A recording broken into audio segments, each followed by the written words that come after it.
since chronology of how I'm doing things doesn't show, I got hot, so I had to take this off. So I'm not doing this as a fashion thing, even though I probably would as the person I am. But I want to talk about dun, dun, dun, dun, the confirmation process. I don't know how all confirmation processes are, but I'll talk to you about my personal one, the way we had to do it. Let me see if I can angle this camera better. The way we had to do it was you pay, I think, like $100 or something to the church for these classes. And let me tell you, these classes didn't teach me anything. They were kind of supposed to teach me stuff. Like, every now and then we'd read from the Bible, and every now and then we would learn about, like, Joseph and Jesus and, like, talk about the Ten Commandments and stuff like that. And, like, okay, like, no one wanted to be there. Yeah, some people were actually religious and did care. Let me tell you, I don't believe. I've gone to the Catholic faith. I've gone to Catholic church, like, all my life up to the confirmation process, which that goes, normally, for normal people, it goes to, like, 10th grade. I had to do it 11th and 12th grade, so, like, my junior and senior year of high school, because we did it late or whatever. I personally have never had faith. I've never really believed in, like, personally, you know. There was never a moment in my mind where, like, I just stopped believing. It was just, I never really did believe. I just went, I attended, I watched all the stuff. That's just how it was. But the way we did it, you pay, like, I think it was $100 per child who goes into the process, and then you go to these little classes that are by, I think those people were kind of volunteers, and they talk to you about, like, the Catholic faith. They had a certain regimen that they were supposed to talk to you about, and there was this Australian man from this project thing called Decision Point, which is telling you about, like, how great Jesus was and this and that, just all this stuff. It was weird. It was weird. But let me tell you, the weirdest thing, like, I think, okay, every now and then I'd look around, when I still had to go to church, I would look around and then I'm like, yo, this seems kind of culty. And let me tell you, the confirmation processes retreat. That is when I was like, this is freaking crazy. This is weird. This is wrong. Let me tell you, okay, I don't hate religious people, but I have never hated religious people more than that day. Okay, for the greatest misfortune of all was it fell on my birthday. I had to attend this retreat that was like an overnight thing. Like, you go at like 6 a.m., you spend the whole day, and then I think by like 10 p.m. the next day, then you go home, or whatever. Or I think it was maybe 8 p.m. the next day. So I had to spend a whole whopping time of my days there. So I had to, since I am already not religious, I was like, I don't like going to these things anyways, because, like, why am I lying to the church before you, my father and mother? Like, I don't believe. And they were like, oh, you know, like, do this because, you know, then you can marry through the church. And I'm like, they're not gonna let me, a gay man, marry, another gay man through the church. Like, yeah, maybe there's some places that will, but I didn't have any intention of marrying through the church, mother and father. So, sorry to disappoint you. But, like, they knew I wasn't religious either. So I was like, why are you making me do this? Anyways, and, like, you know, it's just so you can marry through the church, and it's like a good community. And I'm like, I don't have anything to learn from here. I don't have anything, I'm like, I'm already a good person. I don't kill people. I don't steal from people. I'm not really jealous of other people. I don't want their things. Whatever the other 10 commandments are, I don't either of those, you know? I don't commit the 7 sins, really. And, like, some people didn't really know anything either. That floored me really hard. Because, you know, there's people who say that they are religious and stuff, or they say they believe, but some of these people, they didn't even know that gluttony was a sin. And that's, like, one of the 7 sins, you know? Like, when you eat, and then you eat further, that was the example the woman gave. When you eat and eat further, that's, like, a sin. And they were like, I was like, y'all never hear about any of this? I'm like, what are you believing? What are you telling me you believe if you did not even know the 7 sins, bro? Whew.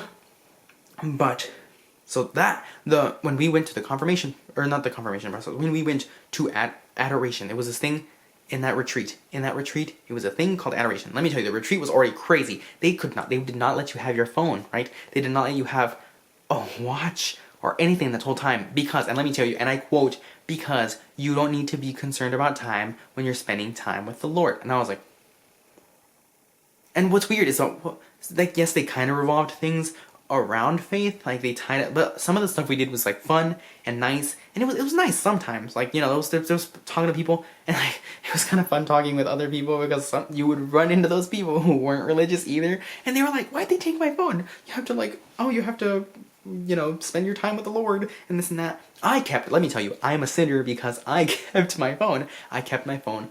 And like, if they found out that you had any of your stuff, they would take it from you, like on the spot. Like this dude always hid his watch, and then as soon as they found out he had a watch, they told him to take it off and give it to them. And he was like, what? Like, no, I was like, it's fine, I haven't even checked it. And they're like, no, like, give us your watch. And I was like, are y'all crazy? But the craziest thing was adoration. And if you don't know what adoration is, I didn't either, so it's okay. But they take out this, we had to do it in like a gym, kind of, and they take out this golden cross, and when you open the thing in it, and after the pastor says some words, you are in the presence of Jesus. And so, the thing about that is, the room was dark. They had like a very few lights on, so it was kind of dim. They had like lights around the cross, of course. They had these two people who like sing for the church there anyways. They had them there, and they would repeat these things. We sat there for 40 minutes. And when I say we sat, no. We didn't sit. No, we were on the hard gym floor on our knees in the presence of this cross. And we had to have our head bowed. And for 40 minutes, people were there. And what is crazy to me, fella, people started crying. And apparently this is like a psychological thing. I don't remember the backstory, but people started crying. And to me, like, I'm not religious at all, so this seems like crazy and culty as hell, right? Like, it's like, I'm like, these people are crying in front of this cross, this letter T on the wall that was like a torture machine that killed this man Jesus. Like, they killed my man Jesus, and y'all are really out here like crying in front of this thing. Like, that's a good thing. Like, okay, and so apparently, let me see. The psychology behind crying in silent places.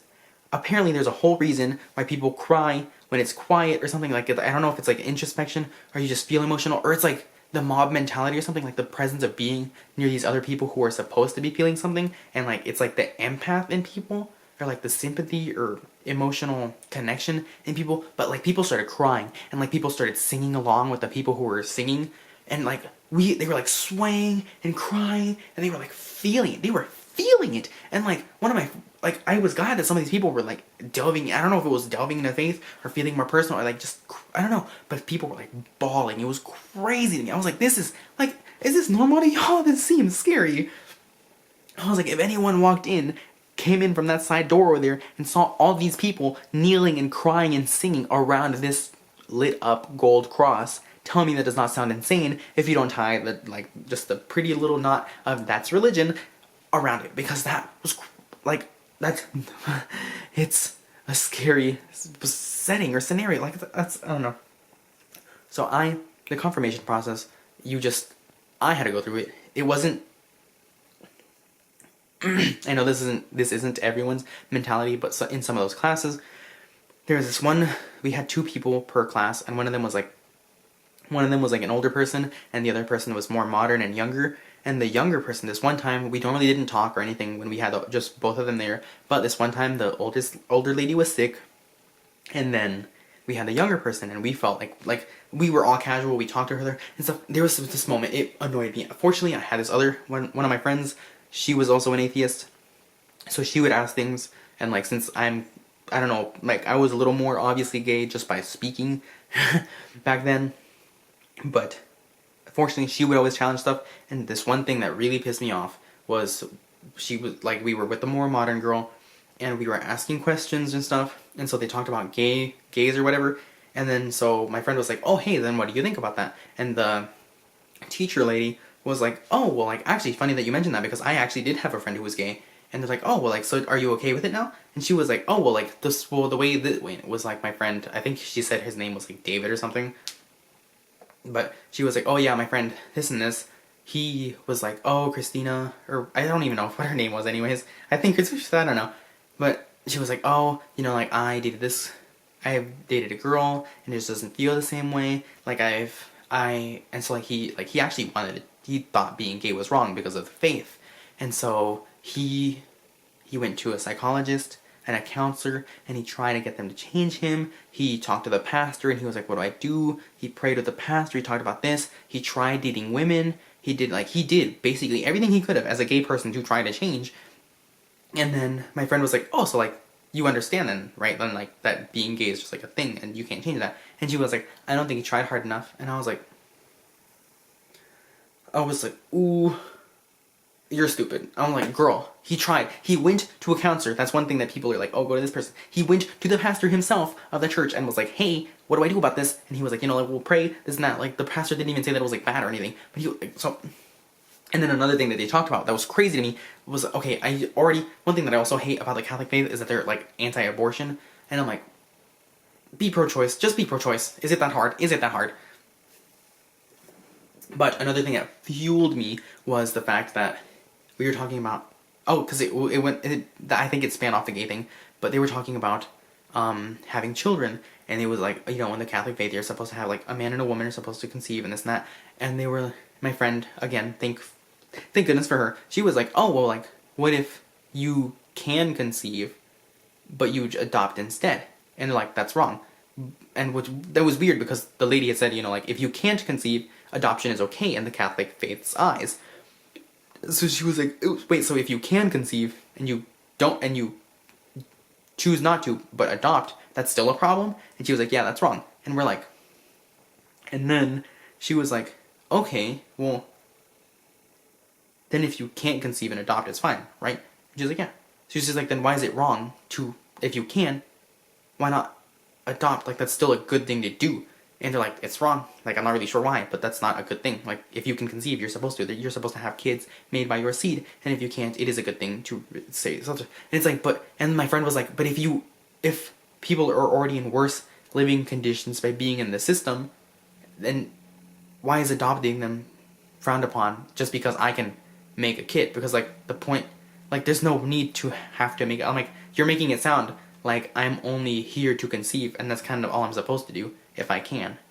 And she was like, and I'm like, what do you mean? Like, girl, it was, like, I just have so many problems with religion, because some people just use it to be sexist, some people use it to, like, justify, like, just patriarchy and shit. Like, I don't like religion. I don't really like religion. I wasn't religious at all, ever. I don't know why. Like, I feel bad about that sometimes, because I'm like, I will respect you if you're religious. If you try to trounce upon me and fight me because of religion, I will not stand for that, though. I will fight you back, because let me tell you, I'm like, probably the funniest thing is how heated they can get, and then I'll be like, oops, I still don't believe, I don't care, like, I'm sorry, that's it. That's not like, you can't make me believe just because you do. Like, yes, there's a Bible, congrats, but, like, that was translated, people who weren't even alive wrote it after the fact. It was like, I'm thinking in the grand scheme of things, it's like, yes, this is how an exemplary person would be and how they would act, but aside from that, I don't think religion is viable. Like, it's just, I don't know. And so, unfortunately, also politically speaking, I don't like how that affects our government and stuff, because we were built on the separation of church and state. Those things aren't supposed to, like, you would think gay marriage and pro-choice and stuff like that would go under, like, normal liberties, and the government shouldn't affect those personal liberties and personal freedoms of expression or being, and you wouldn't be oppressive towards those people, or you wouldn't discriminate against those people, or you wouldn't limit them from doing things that most people in America can do. But here we are, we're using it's unholy and it's immoral and they shouldn't do this just because religion said so and it's affecting day-to-day life. But whatever. So I don't know, the Catholic faith, the Catholic confirmation process, that stuff was crazy. Like, I know some people, one of my friends once was like, the best way to ensure that your child does not become Catholic is send them to Catholic school. And I'm like, honestly, because the Catholic, I don't know, they're like, for people who like really take Catholicism seriously and really like ingrain how it's supposed to be, that is the biggest deterrent to me. I'm like, if you were really this hard and you're like one of those people who goes book by book and like just letter by letter of everything that it says, religion is not worth it. Religion is not worth it. It sounds like I can't do anything, and technically it already deems me as a bad person from something I didn't do. Because some people are like, Adam and Eve, you are born with sin because they sinned. And I'm like, well, that's dumb. That's not fair. Why am I a sinner? And like, that sounds like, it's just like, you have to be religious because Adam and Eve made you, and because they made you, you're a sinner because they sinned. So, like, it's basically like, you have to be religious. Like, it's clearly already set up to be a cycle of, this is why you should be religious. You are, like, it's like, you're already a bad person, so you should seek grace and savedness from being religious. Like, it's like, immediately, since you're born, you're already a bad person, so you're supposed to be religious to get rid of that badness and go for eternal life. So I'm like, that sounds fake, and that sounds like you're just trying to get that coin and trying to make me religious. From the very get-go, you're duping me and dooming me already as a bad person to make me feel the need and desire to want to be religious, to save my soul, and that's bad. That's bad, and that's dumb, and I think that's just, like, how... It's crazy. It's crazy. Like, I've asked people around, like, you know, people know that I'm not religious, and I've asked people around because they're like, oh, why aren't you religious? And I'm like, well, why are you religious? And some people had the audacity to be like, oh, it's just this thing that's been in my family. And I'm like, what makes you think yours is right, though? Like, there's, like, tons of religions. Like, why don't you go check some other ones out? And they're like, oh, I guess I'm just comfortable with this one. It's like that. I'm like, some people, you're just religious because you had the you were raised to be religious, or that was the only religion you were exposed to, so you're like, yes, this is the one. No. I'm like, look, if I had kids, personally, I would introduce them to religion. I would introduce them to, like, just 3 or 4 different ones. We'd go to, like, a mass here and there for different ones, and I guess that's a sin too, apparently, but I don't care. At least at least I care to introduce my kids to religion, because I'm like, you know, it's not for me. I don't believe. I never did believe. But I don't want to keep that from them. And so I'm like, you know, I would introduce my kids to religion. I would show them it. I would take them to a couple masses for different denominations or whatever. And I'd be like, you know, if this is the thing you want, then, like, yeah, I'll take you here to church. I'll support you along this way, this and that. But, like, you know, personally, it's not my thing. But I want you to have that experience because I was raised, like, there it is, again, being raised to, I was raised in that faith. I never really did believe, but I want you to experience it, because if it is for you, I know that religion can be a very personal thing, so I want you, like, so I'm like, I probably would, I don't think I'd put them to the Catholic, like, I don't think, if they became Catholic, I don't think, I would not put them through those processes, like, you know, like, I'm not gonna have my kid baptized when, at birth, or anything, because I'm not religious, so I want them to be conscious and sentient when they do think about, you know, going to be religious. So I'm not going to baptize them at the beginning, because that's not even a thing I believe, so... But I'd still give them the chance to explore faith and get to know it, because, I don't know, people care. It's part of some people's character for whatever reason, and that probably some of people's only defining character for whatever reason sometimes, but...